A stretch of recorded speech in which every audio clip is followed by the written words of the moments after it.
Hello, guys. Happy Friday if you're watching this on the Friday that it is posted. Um, I hope you had a good week so far. We got a somewhat brief lecture today on sustainability as well as ecological footprints. And then we're going to wrap up this week by calculating our own ecological footprints. So, that is the plan. Sustainability in general, I think it's a word that gets overused sometimes, but it might sometimes get used in situations where it's not necessarily applicable. But it's basically, like it says here, living on Earth in a way that allows humans to use the Earth's resources without depriving future generations of those resources. So it's a way of living or a way of existing that's really making sure to think about future generations and the resources that we are or are not leaving on the earth for them to use as well. There are a few environmental indicators that we look at to break down how sustainable we're being in different capacities. Some of those things are biological diversity, biodiversity, food production, average global temperatures and CO2 concentrations, human populations, and resource depletion. Something important to note, are we going to, hold on. We're not going to go into this one. I figured this was going to be the kind of thing where like they give you the list and then you go into each one individually. So let me talk a little bit about these. Biodiversity, obviously, if biodiversity is going down, that is not a good thing for sustainability because that means that we are actively endangering and causing the extinction of other species. Food production, if we're looking at the way that we're producing food, you want to make sure it's in a sustainable way, not doing things like slash and burn agriculture, and not cutting down the rainforest to grow cattle. Obviously, we want to look at average global temperatures and CO2 concentrations, so living sustainably in regard to your CO2 output, the human population size, because the more people there are, the more resources they'll need. And then resource depletion. Are we going to use up all of the fossil fuels on the earth before my great-grandchildren are alive? That kind of thing. So something you'll hear brought up somewhat frequently in conversations about sustainability is sustainable yield, which is just the amount of a renewable resource that can be taken without reducing the available supply. So it's like saying, okay, we only have like 50 barrels of oil for the entire US, and it has to last us forever. Then it's figuring out exactly how much can be taken. Oh no, I'm so sorry. That was a very bad example because it says renewable resource. Please disregard what I just said. So if we, for example, our forests, when we're talking about tragedy of the commons, this kind of comes in too, because we're talking about our forests and opening up forests to logging or timber operations, it's important that they figure out what their sustainable yield is. How much of that timber can they cut down without really drastically reducing the amount of healthy, thriving forest that we have. So if we're talking about other common areas like open ocean, things like that, you could look at fishing of open oceans, and you can see the difference between the three. You've got the zone of optimal effort, overfishing, and then underutilization. I'm not sure how I feel about underutilization. I mean, I guess it's just because it sounds like it has a negative context, and in my mind, the more we can leave nature alone, the better. But if you're thinking from the perspective of like we want to make sure everybody on Earth gets fed, then I suppose that does make sense. You don't want to overfish. You don't want to underutilize. You want to hit somewhere in the middle where the population can still recover, and it won't necessarily be a huge hit to that population. And so I guess with that underutilization, this is where you start looking at it here. We talked in the past about exponential exponential growth rates and carrying capacity when we were talking about population ecology. And so, in theory, and this generally tends to be true, a population is going to grow the fastest when it's at about half the possible carrying capacity. So, if the ocean can hold 100 fish, then, and that would be right up here, then that population will be growing the most quickly when there's 50 of them.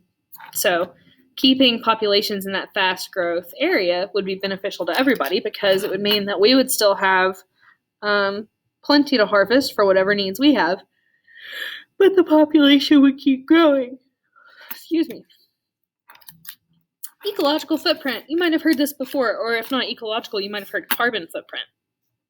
This is just a measure of the consumption of resources and production of wastes in an individual or a country expressed in area of land. So that's a lot of words. But basically, it's a really in-depth way of looking at the amount that you consume, both resources and waste amounts, and how much CO2 you put out, how much land you personally require for food a year, because that's not really something we think about. Like I say if you eat a lot of eggs, then you've got to think about all the land it takes to grow all the corn that feeds those chickens to lay those eggs, right? So it's literally a surface area representation of how much we consume. And this data reflects or compares resource demands and waste production required for an individual or a society. So when we calculate our ecological footprints today, you'll be able to compare your ecological footprint to that of the U.S. as a whole. Like, how does yours compare to it as a whole? And then the U.S. to other countries and all sorts of things like that. So it also measures how fast we consume resources and how fast we generate waste. So you got your carbon footprint and then your ecological footprint here. And it's going to be things like how much seafood do you eat, food and fiber, timber and paper, settlement. So like if you live in a huge house that has very bad insulation and requires a lot of heating and cooling, then that's not going to be very sustainable. Whereas if you live in a smaller house that was built with good insulation and things like that, it's going to be more sustainable overall. And then energy, how many fossil fuels are you requiring, right? Like, I used the app or the website that you guys are going to use today to calculate your ecological footprint. I was playing around with it today as well. And I was surprised that even though I drive a Prius, it's still like, I mean, I get like 50 miles to the gallon, but it was still like my carbon footprint was not great, even still. So interesting things to look at. I thought this was very interesting. The top 10 countries with the biggest ecological footprint per person. So the U.S. is 5th, which is not great. Give you a second to kind of look at those. And I think it's very interesting that the top 10 African countries with the biggest ecological footprint per person, none of them even come close to the ecological footprint of the 10th most, or the 10th biggest one in the more developed areas. Crazy to think about. So it's not all doom and gloom. There are ways that you can reduce your ecological footprint by reducing waste of energy. So for me, I try to make a really concentrated effort to not use my heating and cooling in my house unless I absolutely have to. Reducing the amount of water we use. I personally collect rainwater to water all my plants, indoor and outdoor, so that I'm not going through like a few gallons of water every day to water all my plants at home. Changing our diet so we use less land. A vegan diet consisting of locally sourced fruits and vegetables would be the best. I don't think I could do it, but theoretically, I think that would be like the most sustainable you could do would be if you shopped at farmers markets for all your food and didn't eat anything processed. That would be very, very good. That was a big one for me because I have a bad habit of eating out too much and eating too much processed food that's in plastics and things like that. Making our houses more eco-friendly. So even something as small as like switching out older appliances for new ones. Newer appliances adhere to the new and more strict standards that the EPA has set on emissions and energy use. If you're building a house, doing things like insulated or double pane glass windows, stronger insulation, solar panels are absolutely awesome. Reducing our reliance on transport. This one's hard, and this one's especially hard if you're living in the South or living anywhere where there's not really good public transportation. But anytime you can carpool or ride with someone else, or, buy an electric vehicle or a hybrid vehicle, things like that make a big difference. Reducing the pollution we create, so trying to purchase things that are not completely full of plastic and using plastic.